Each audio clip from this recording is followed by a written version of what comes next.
করো। তাবিজ কি আসলে শিরক?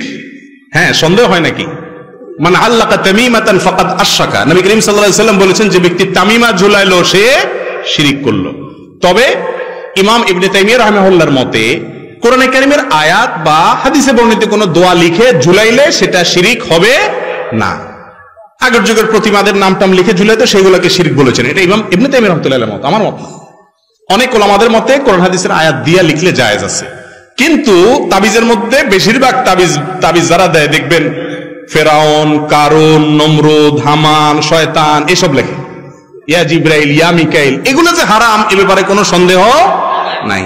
আর দুই নম্বর কথা হলো যে তাবিজ ব্যবহার করা, দেওয়া, এটা যে সুন্নাহ বিরোধী কাজ, এটার বিরোধিতা করার মতো কোনো মৌলবী দুনিয়াতে জন্ম নেয় নাই। কারণ রাসূল করিম সাল্লাল্লাহু আলাইহি ওয়াসাল্লাম জীবনে কখনো তাবিজ ব্যবহার করেন নাই।